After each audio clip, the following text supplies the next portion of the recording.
takut ya, biasanya padahal dia itu nggak penakut. Akhirnya diputuskan dia pergi sendiri untuk itu. Nggak berjelang lama waktu, dia langsung lari. Ere gitu. Nah, teman-teman kan histeri kan? Ada opong ini. Mendekati teman-teman, duduk mendekati teman-teman, itu dia bilang.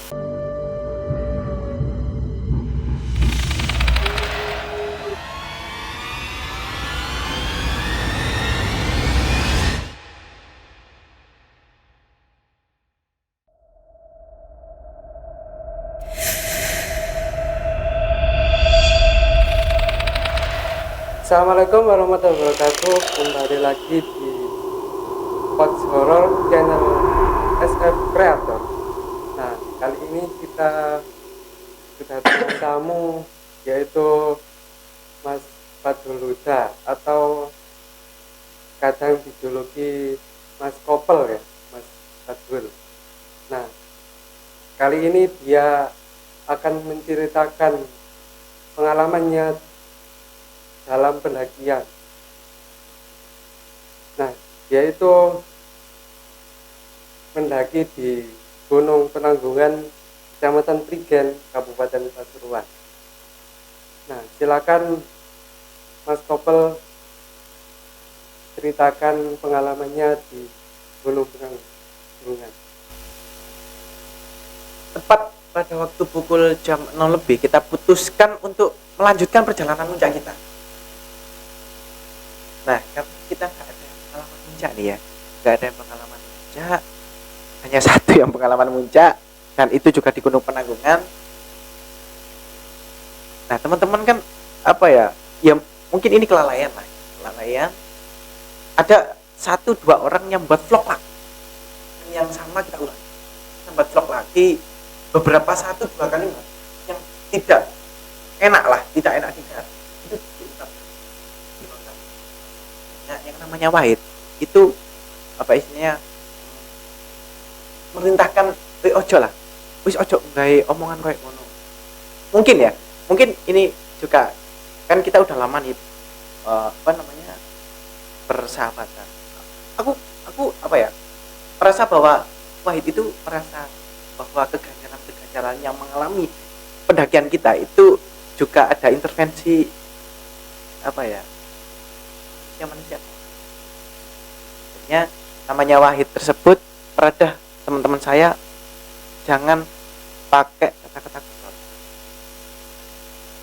Akhirnya singkat cerita kita muncak nih, kita melanjutkan perjalanan kita mulai dari gunung tersebut. Kita lanjutkan puncak kita. Nah, ini masih aman-aman aja. Kita daki aman-aman aja ya.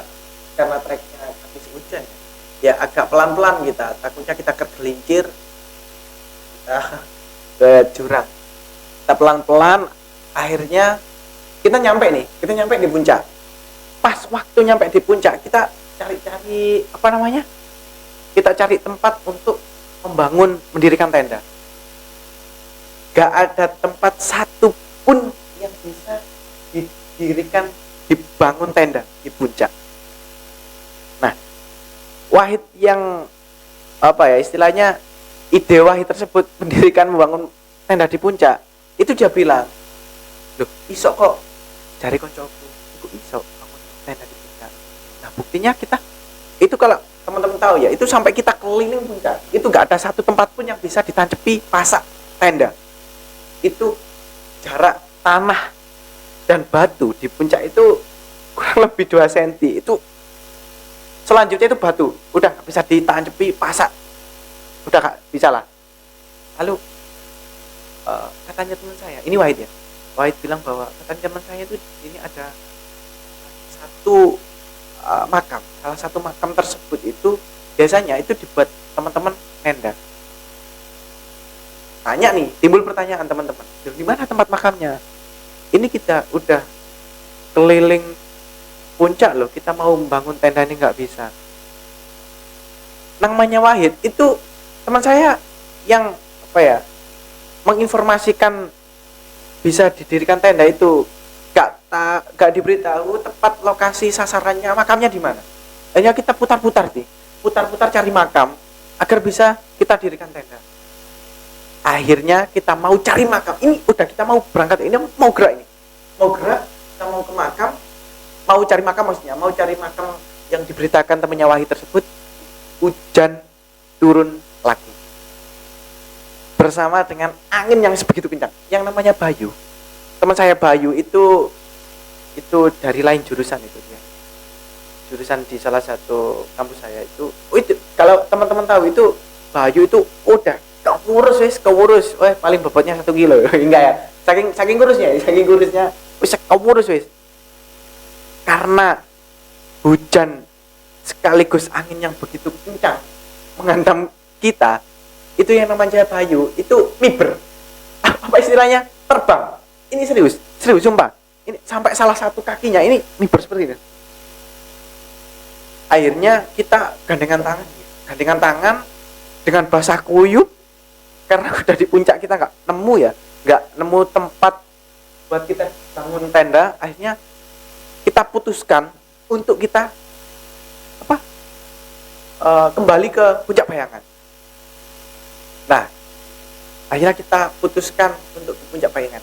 Nah, di sini karena trek di Puncak Bayangan ke puncak ini jalannya ini udah tanah. Kalau hujan deras ini udah nggak bisa udah nggak bisa, susah untuk ditapaki, dijalani karena kita pengen hujan ya. Jalannya seperti ini, hujan deras, ini udah lumpur. Ini Bayangan kalau kita berpegangan tangan pun ini kita turun lewat jalur pendakian yang awal itu udah potensi kita kecelakaan sangatlah besar. Ditambah lagi karena kita pencahayaannya pakai HP, kan nggak mungkin hujan-hujan kita pakai senter HP. Akhirnya yang kembali lagi, yang namanya Wahid ini merasa bertanggung jawab. HP-nya ini dipakai untuk senter. Jadi ini dia di depan nih, ceritanya dia di depan untuk memimpin perjalanan kembali ke Puncak Bayangan.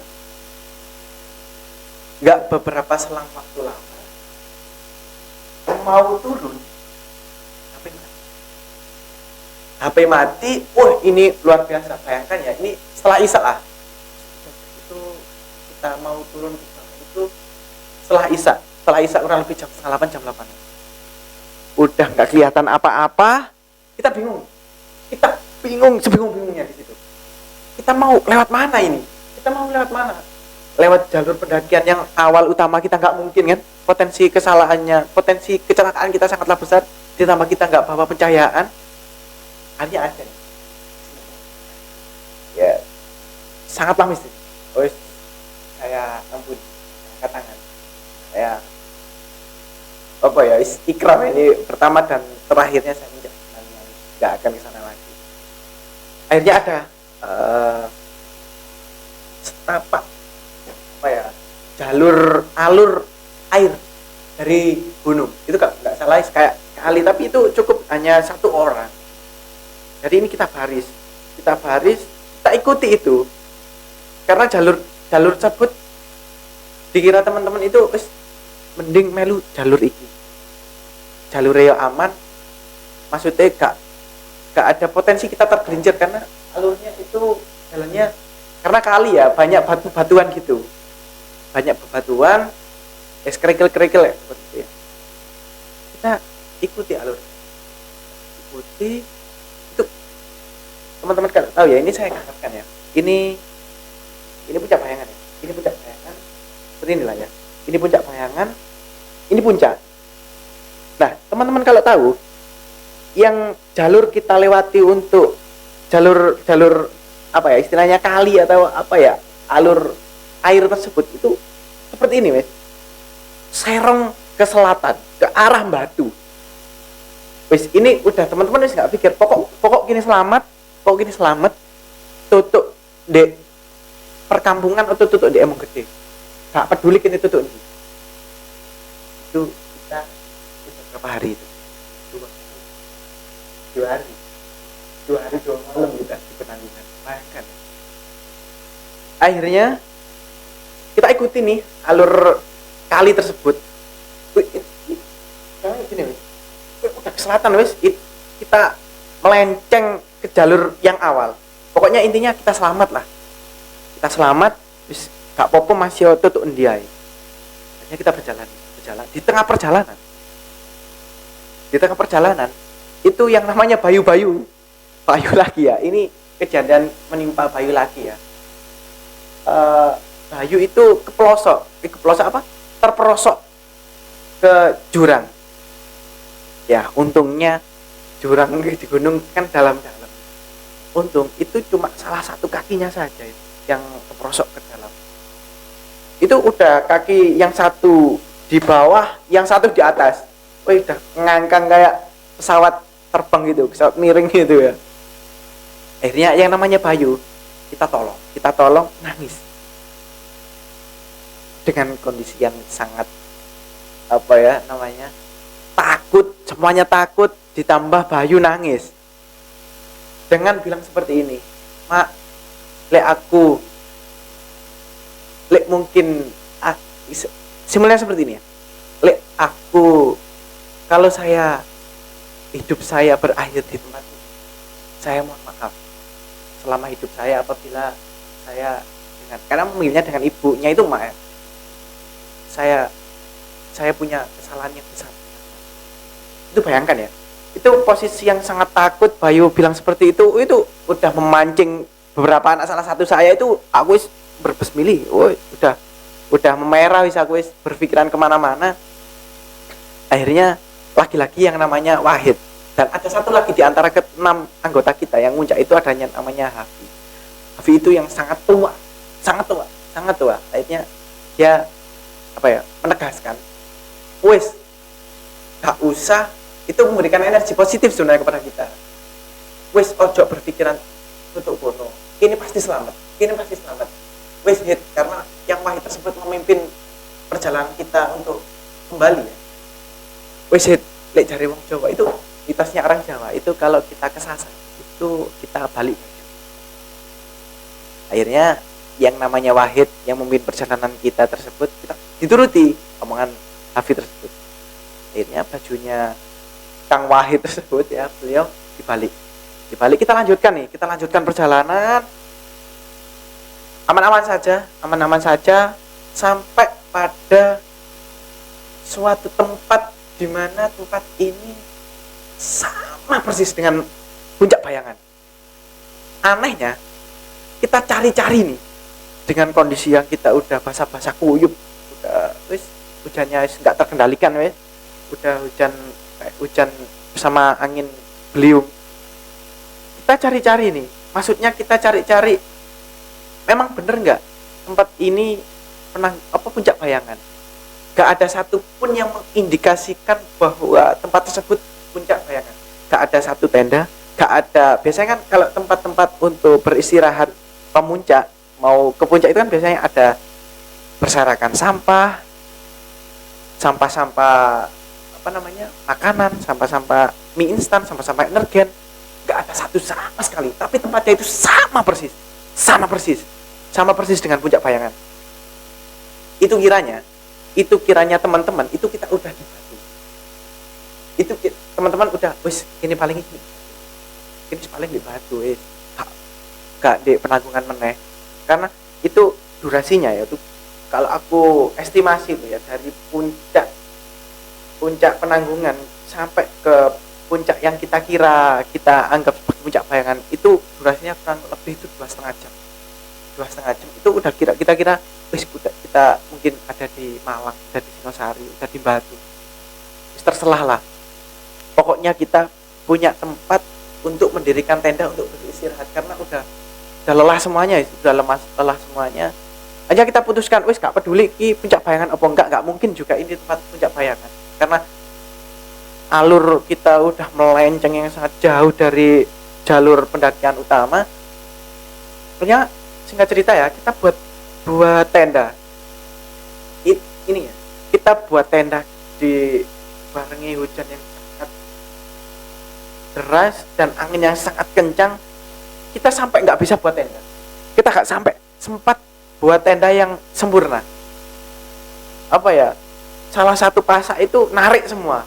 narik, akhirnya ada yang waktunya ada 6 pasak yang harus tertancap ke tanah itu hanya tiga.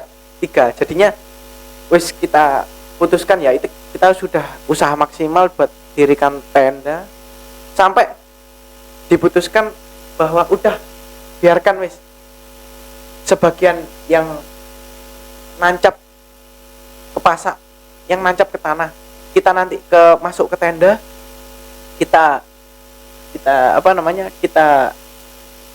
kita kuatkan dengan tangan kita, nanti di sana kita buat kayak semacam lingkaran gitu ya, buat nahan angin dan derasnya hujan masuk ke tenda. Kita nanti di dalam tenda kita istilahnya kita tahan nanti anginnya, biarkan wis seadanya saja.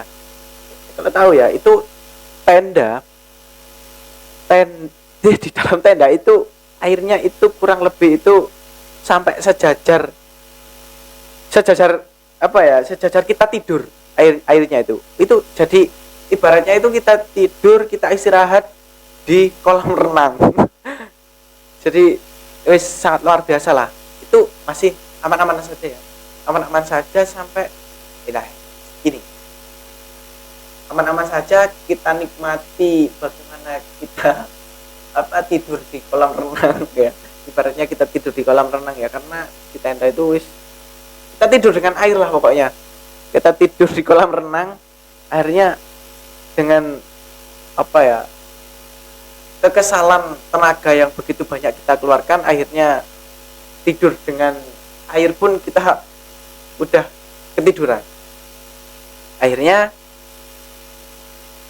pas waktu menjelang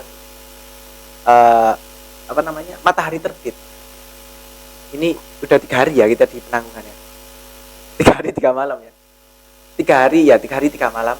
Nah, yang mengherankan kita ini yang sangat kuat mengherankan kita, yang sampai ke 6 orang tersebut nggak mau mengulang pendakian di penanggungan. Ternyata kalau teman-teman tahu, pas waktu kita bangun ternyata puncak Bayangan itu masih kurang ke selatan. Itu udah sangat luar biasa. Kalau teman-teman tahu, itu jadi ada kayak semacam puncak Bayangan, itu di sebelahnya puncak Bayangan, sama persis puncak Bayangan. Jadi yang kiranya kita istirahat di batu tersebut, ternyata puncak Bayangan masih kurang ke selatan. Itu kan wis udah nggak rasional wis, udah nggak logika nggak masuk wis, logika nggak masuk. Ternyata puncak Bayangan itu di sebelah kita istirahat. Memang ada sih yang kita buat istirahat itu ada seperti puncak Bayangan gitu, besar ya buat istirahat itu. Terus di jab atau disekat kayak tumbuh-tumbuhan gitu, dikit lah, kurang lebih 10 meteran. Nah, di sebelahnya itu puncak Bayangan, jadi kelihatan sangat jelas, dekat sekali puncak Bayangan. Itu udah sangat luar biasa. Yang awalnya kita rasa, kita anggap bahwa kita ini udah di batu, ternyata puncak Bayangan itu masih kurang ke selatan. Itu luar biasa wis. Akhirnya kita packing persiapan wis, nggak ada banyak yang bicara karena udah wis nggak masuk lah ke logika seperti itu, karena kita anggapnya udah kita wis melenceng ke bukan ada diberikan lagi, ternyata puncak Bayangan kurang ke selatan, padahal kita jalannya itu udah selatan wis, udah ke arah ke Batu lah, arah ke Malang Selatan. Akhirnya kita packing, kita persiapan. Dalam waktu perjalanan pulang ini kita nggak banyak bicara, udah wis wis aneh lah, kayak kita ini merasa hidup nggak realitas wis, hidup di alam lain lah kayak seperti itu, karena nggak rasional seperti itu. Waktu perjalanan pulang kita aman-aman aja. Pas kebarengan kita pulang itu ada satu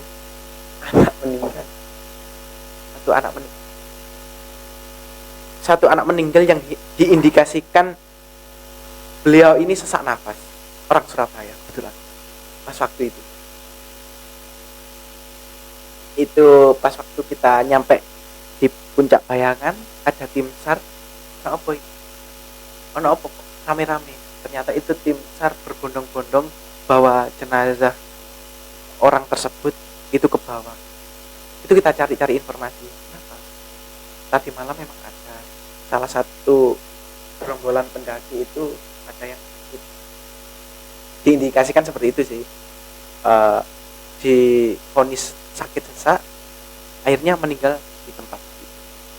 Nggak tahu dah, saya nggak lebih ya cari informasi di mana tepat meninggalnya. Akhirnya kita gak banyak bicara, kita turun pelan-pelan, kita nyampe di parkiran. Karena kita 3 hari 3 malam, bayangkan ya, persediaan makan kita udah habis di malam kedua. Malam kita nggak sempat makan ya. Kita pokoknya makanan kita itu udah habis di malam pertama. Oh ya Allah, kita yang mau pulang ini, kita kan punya bayangan. Ini karena kita udah gak bisa nahan lapar kita ya, untuk mengganjal rasa lapar kita. Ini kita udah kepikan dulu ya rasa malu kita. Kita minta ke teman-teman saudara-saudara kita yang muncak. Hanya kita di Permenanggungan itu kita cari-cari cari-cari saudara lah. Ya di sisi lain kita mau minta makanannya seperti itu. Akhirnya ada salah satu gerombolan itu kita tahu karena kita udah cerita begitu panjang, akhirnya kita dikasih dijamu, kita diberi makan instan, dikasih minum. Akhirnya gak lama kemudian karena takut ada apa-apa, teman-teman akhirnya meninggalkan teman-teman dari puncak bayangan tersebut, meninggalkan orang-orang yang ada di situ yang telah memberikan kami makanan tersebut. Takut ada apa-apa, kita akhirnya pas itu kan ada orang, akhirnya kita turun pelan-pelan sampai ke parkiran. Nah, ternyata karena apa ya, mungkin ini terasa ya, teman kita ya, itu saya dan teman-teman itu dijenguk di parkiran. Itu dia cerita pas waktu 2 hari kenapa udah balik pas malam 2 harinya kita kan masih perjalanan ya, masih mengalami kejadian yang tidak diinginkan tersebut. Teman saya itu jemput 2 anak 1 motor, itu dia kecelakaan di tengah jalan. Itu mungkin nyalur ya, istilahnya kalau dicocok logikan itu mungkin kejadian kita dan kejadian mereka itu mungkin nyalur kuat sampai teman-teman itu takut, sampai aku sing katain jenguk pun aku kecelakaan. Itu yang nggak parah sih sebenarnya, cuma pas waktu teman-temanku yang mau lihat kondisiku kok sampai 2 hari 2 malam kok nggak ada di rumah, nggak ada kabar. Akhirnya 2 orang tersebut jemput kita pas nyampe parkiran dia kecelakaan. Jatuh sendiri sih sebenarnya, jatuh sendiri itu pas waktu belok dia mungkin kesangkut rem depannya, itu dia jatuh. Akhirnya ini cerita pas kita udah di rumah. Ini sebenarnya kita udah di rumah karena kita kan nggak ketemu, karena kedua teman tersebut ini jemput saya di 2 malam tersebut kan masih belum bertemu kita. Akhirnya di waktu kita pulang itu dia jadi itu. Beberapa kejadian yang saya ungkapkan tersebut yang akhirnya mengakibatkan ke 6 orang teman saya tersebut termasuk saya tidak berlaku lagi.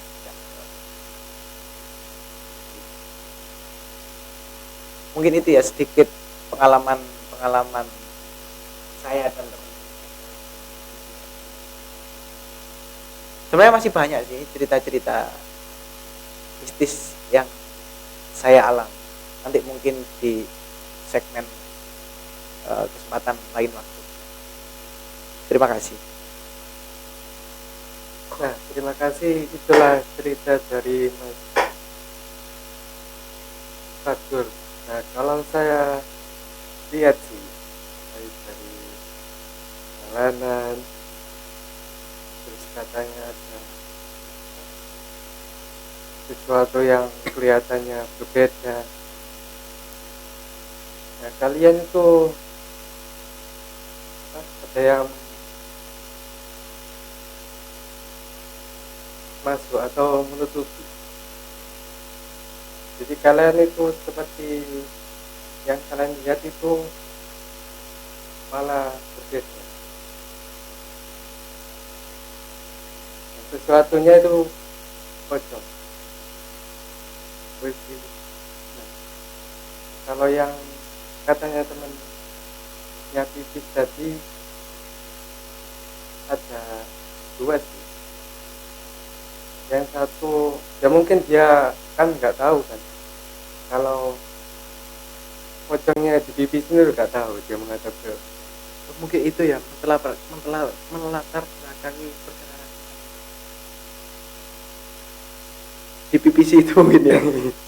ya yang satunya akhirnya menutupi dia biar dia lihat ada batu nisan.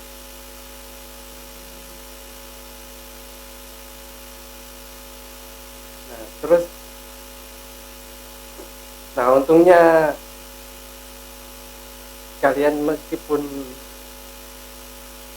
ada sesuatu yang kalian tidak baik mungkin dilakukan seperti kotor atau apa. Jadi kalau ke tempat itu kan ada penunggu ya kayak yang biasanya ada di situ. Nah dia itu risih kalau ada sesuatu yang dia nggak suka,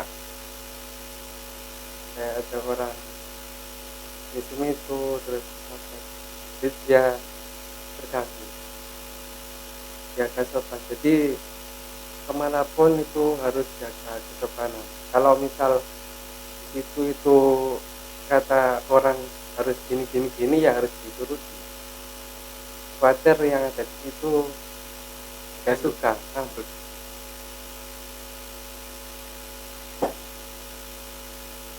Ya benar ya. Kita harus jaga keselamatan. Ini mungkin untuk teman-teman yang buat pemula atau meskipun mendaki kita terus gak henti-henti untuk memberikan apa ya istilahnya bawaan gitu mungkin Iya. sopan santun. Nah jangan lupa kita sering kalau perjalanan sering baca selawat. Jadi biar apa ya bener sih gak bisa menghilangkan, mungkin cuma bahasanya netralisir ya biar gak itu yang sangat tidak diinginkan. Ini khususnya buat yang agama Islam ya ini kalau Iya, buat yang agama Kristen Islam. ini bisa doa Iya bisa doa. Jadi sesuai agama kekuatan doa itu luar biasa. gitu ya. Iya.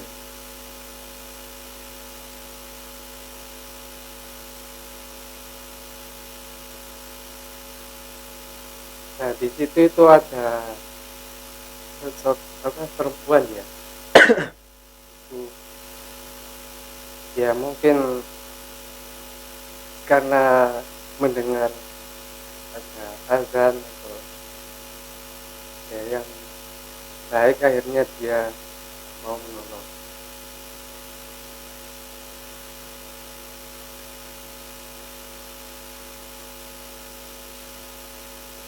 Nah, jadi kalian tuh ketika diputer-puter ya, Dokter ya karena kita penanggungan yang estimasi waktunya 1 hari itu udah lambat-lambatnya ya.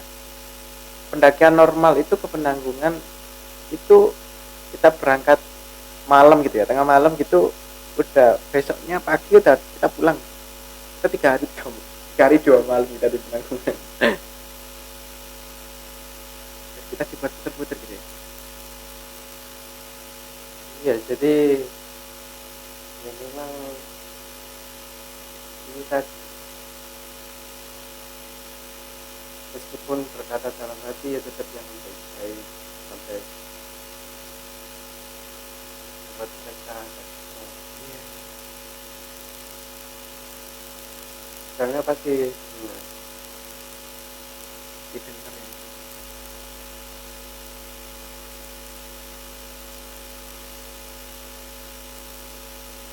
Oke.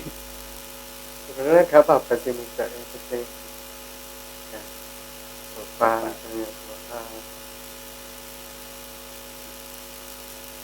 Nah, kalau di situ syaratnya harus ini ya dituruti. Kalau selama itu gak melenceng ya dari agama itu. Kalau katanya muncak itu nggak boleh ganjil, itu mungkin mitos atau gimana ya? Artinya, Nah, ada salah satu wacana ini yang sangat unik, bahwa kalau bisa itu anggotanya 6, jangan ganjil. Kerap nih kasusnya, kalau ganjil itu kerap di apa ya, dialami oleh kejadian-kejadian yang tidak dimungkinkan.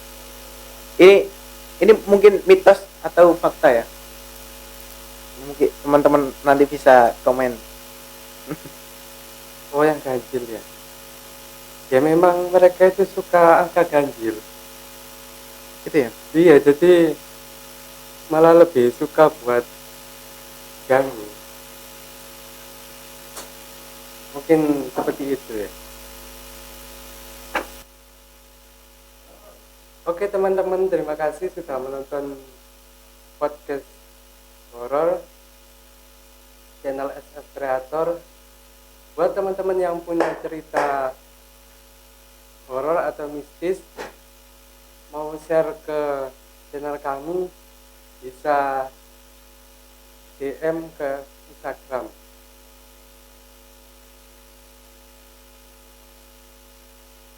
Nah, jangan lupa like, comment, dan subscribe channel SF Creator.